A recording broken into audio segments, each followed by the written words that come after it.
Nah, setelah judul jadi, mari kita kembali kepada 16 major steps in research. Dan kita analisis judul ini langsung melalui step 1, melanjutkan step 1 ke step 2 sampai kepada step 8 ya. Sekarang kita lihat dari judul ini, promosi kesehatan menjadi independent variable, pengetahuan menjadi dependent variable. Nomor 2, literatur. Tadi sudah dilakukan, Anda sudah dapat bahwa pendekatan yang realistik Anda lakukan adalah promosi kesehatan. Gantinya memberikan motivasi, gantinya home visit, gantinya melakukan elektronik komunikasi. Anda pilih pendekatannya promosi kesehatan dan agama. Masuk ke dalam langkah ketiga, fase pertama, yaitu theoretical framework yang terkait dengan promosi kesehatan ya, terhadap pengetahuan. Teori apa di dalam keperawatan atau yang berhubungan dengan keperawatan yang menuntun pemahaman tentang ini. Anda boleh cari, Anda bisa dapat yang Anda inginkan adalah perubahan sikap, perubahan pengetahuan, karena sikap akan menuntun kepada pengetahuan akan menuntun perubahan sikap, pengetahuan, sikap berubah, self-efikasi berubah, dan nanti ujung-ujungnya adalah perilaku berubah. Berarti Anda ingin menggunakan sebagai contoh teori keperawatan adalah Clemente. Di Clemente dan Prochaska teori Anda cari ya. Jadi sekarang Anda langsung tahu langkah ketiga. Teori yang Anda akan buat adalah Prochaska dan di Clemente. Atau Anda mau buat teorinya promosi kesehatan oleh Pender teori. Nah, teori ini Anda tinggal ringkas asumsi-asumsinya dan Anda akan tinggal masukkan dalam redaksi-redaksi literatur di bab 2. Anda juga bisa gunakan behavioral change theory oleh Rosenstock ya. Rosenstock,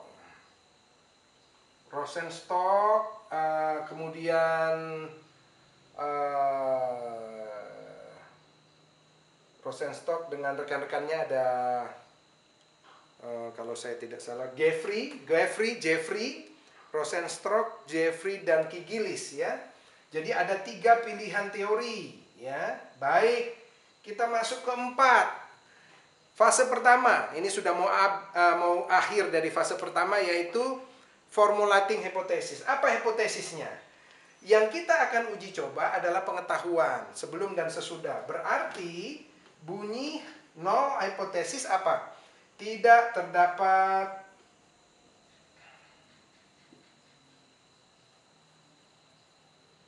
perbedaan pengetahuan tentang imunisasi ya, antara sebelum dan sesudah pengetahuan siapa di sini? Ibu. Apa alternatifnya? Terdapat perbedaan yang signifikan. Dilanjutkan ke langkah pertama dalam fase kedua, yaitu research design. Karena Anda ingin menguji pemahaman sebelum dan sesudah ya. Jadi berarti nomor 5, ada satu kelompok ibu-ibu, Anda akan ukur dia punya pengetahuan sebelum, kemudian lakukan intervensi penyuluhan, dan kemudian akan diukur setelah.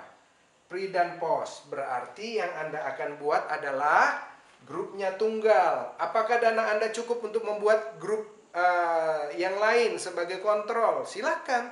Jadi tadi ingat tergantung dari budget. Berarti metode penelitiannya apa? Explanatory. Ya, explanatory yang disebut dengan one group, pre-test, post-test. Ya.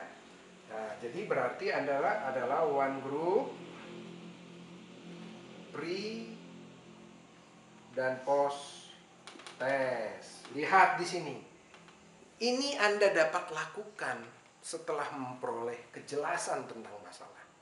Sehingga pada saat Anda menghadap pembimbing atau apabila Anda sebagai pembimbing, kejelasan ini akan memberikan kemudahan bagi para calon-calon perawat profesional untuk melakukan langkah-langkah penelitiannya secara mandiri. Kenapa? Karena sudah jelas kerangkanya. Ya. Nah, yang keenam, apa? Siapa populasinya? Ibu dengan balita. Di mana? Silakan. Langkah yang kedua terakhir. Bagaimana metode datanya? Datanya adalah kuesioner, pengumpulan data. Kuesioner. Ingat, jangan dibuat kuesioner baru. Sangat-sangat keliru. Cari sampai dapat dengan usaha, maju terus pantang mundur, memperoleh kuesioner yang sudah pernah digunakan, ya. Dan yang terakhir, ya, lihat, langkah pertama, kedua sudah dilakukan, dapat masalah, dapat intervensi dengan literatur. Langkah ketiga, keempat, 5, 6, 7, dan 8. Yang terakhir adalah sampling plan. Sampling plan, kita pikirkan, kalau ibu-ibu itu di dalam satu desa, berikan undangan melalui RT dan RW, kira-kira bisa nggak dirandom? Karena kita cuma single group, ngapain dirandom? Berarti siapa saja yang datang. Artinya apa itu? Accidental, ya. Jadi langsung tulis accidental sampling, ya. Dalam accidental sampling tentunya berarti non probability, ya. Nah, saya harap penjelasan tentang proses konseptualisasi akan membantu Anda, ya. Dan sebagaimana kita setujui dan Anda pahami bahwa di dalam mata ajar metodologi penelitian, output yang dituntut adalah proposal. Jadi bab 1 sampai bab 3. Dengan penjelasan ini, langkah berikut yang saya ajak kepada para mahasiswa adalah untuk memilih rekan-rekan kelompoknya 2 atau 3, kemudian lakukan langkah-langkah ini, dan saya akan tunggu outputnya dari bab 1, bab 2, dan bab 3. Terima kasih atas perhatiannya. Saya harap penjelasan ini membantu Anda untuk lebih jelas dalam mencari, membangun, merancang bangun masalah penelitian, kemudian merancang bangun kerangka penelitian, dan melalui proses konseptualisasi Anda dapat lebih jelas melihat tindakan asuhan keperawatan apa yang Anda bisa tawarkan di dalam melakukan sebuah penelitian. Salam sehat dari saya, tetap semangat dan sukses untuk kita semua.